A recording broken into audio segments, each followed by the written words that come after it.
तेजस्वी यादव ने बेलागंज से सुरेंद्र यादव के बेटे को टिकट देकर अपने ही पैर पर कुल्हाड़ी मार दी है। और हम लोग ऐसा क्यों कह रहे हैं, आप इस बात को समझिएगा तो आप भी इस बात को मानिएगा कि बेलागंज से सुरेंद्र यादव के बेटे विश्वनाथ यादव को कम से कम टिकट नहीं ही देना चाहिए था।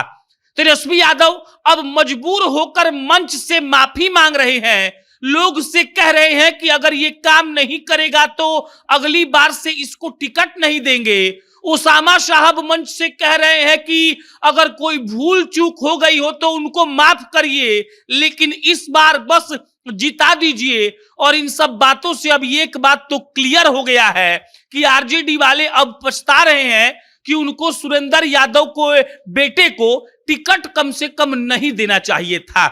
उसके बाद प्रशांत किशोर का तो अपना जलवा है, उनके जो सभाएं हो रही हैं उनमें जो मुसलमान लोग आ रहे हैं उसको देखकर भी आरजेडी छटपटा रही है, इसीलिए ओसामा साहब को वहां उतारा गया है। लेकिन जो मेन बात है वो यही है कि सुरेंद्र यादव के बेटे को टिकट देकर अब तेजस्वी मन ही मन पछता ही रहे हैं। बहरहाल हम आपको वहां का पूरा गुना भाग समझाएंगे, लेकिन उससे पहले नमस्कार स्वीकार करिए, मेरा नाम प्रशांत राय है और ये जो वीडियो आप देख रहे हैं ये रोडवेज के द्वारा प्रायोजित है। रोडवेज बिहार की एक ऐसी टैक्सी की कंपनी है जो आपको आधे किराए में पूरा बिहार घूमने का मौका देती है। आपको पटना एयरपोर्ट से बिहार के किसी भी गांव में जाना हो या बिहार के किसी भी गांव से पटना आना हो, आपको प्ले स्टोर पर जाना है, रोडवेज का ऐप डाउनलोड करना है और आधे किराए में आप पूरा बिहार घूम सकते हैं।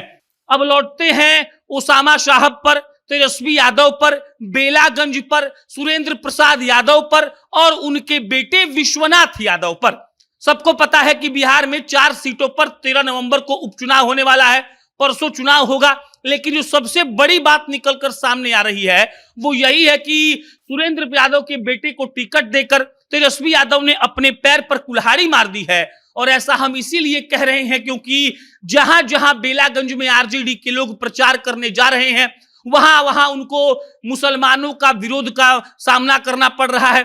इसके अलावा कहा जा रहा है कि जो मनोरमा देवी हैं उन्होंने यादवों को कुछ हद तक तोड़ लिया है और कुछ हद तक अगर यादव टूट गए, कुछ हद तक अगर मुसलमान टूट गए तो 34 साल में जो किला तेजस्वी यादव और आरजेडी वालों ने बचा कर रखा था उसका ढहना तय है। और अगर ऐसा हो गया तो आरजेडी के लिए यह बहुत बड़ा सेटबैक होने वाला है। सुरेंद्र यादव के बेटे को टिकट देकर तेजस्वी यादव ने यह सोचा कि अब तो हम जीत ही जाएंगे, क्योंकि बाबूजी जब जीत रहे हैं 34 साल से तो उनके छत्र छाया में बेटा जी को भी वोट मिल जाएगा। लेकिन जैसे ही टिकट की घोषणा हुई, अनाउंसमेंट हुआ, वैसे ही विश्वनाथ यादव का विरोध शुरू हो गया। अब जब विरोध शुरू हुआ तो लोगों ने सोचा कि हम इसका डैमेज कंट्रोल कर लेंगे, लेकिन अफसोस की बात यह है कि इसका कोई डैमेज कंट्रोल नहीं हो पाया और सुरेंद्र यादव के बेटे को लग रहा है कि इस बार चुनाव में हाथ धोना पड़ेगा। इसका पहला बात तो यही है कि मुसलमान विरोध कर रहे हैं। विकास की बात करिएगा तो बेलागंज के लोग कह रहे हैं कि मुसलमानों के इलाके में विकास नहीं हुआ है। और इसका दूसरा पक्ष यह है कि प्रशांत किशोर के आने से मामला थोड़ा बिगड़ गया है। प्रशांत किशोर सीधा मुसलमानों के पास जाकर कह रहे हैं जिस लालू यादव को आपने जिंदगी भर वोट दिया उस लालू यादव ने आपके लिए क्या किया है।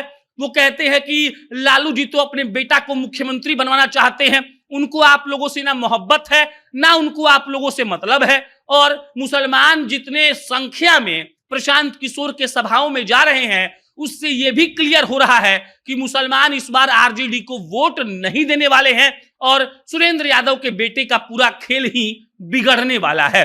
मिला जुलाकर ये जो बेलागंज का उपचुनाव है ये आरजेडी के लिए टेढ़ी खीर बन गई है। अब उनको ना निगलना बन रहा है ना उगलना बन रहा है। टिकट का घोषणा तो भाई साहब कर चुके हैं और अब ऐसा लग रहा है कि 34 साल में जहां आरजेडी कभी हारी नहीं वहां पर हो सकता है कि इस बार हार का सामना करना पड़े। बाकी इस पर कोई अपडेट आएगा हम आपको इत्तला करेंगे। मेरा नाम प्रशांत है, बहुत बहुत धन्यवाद।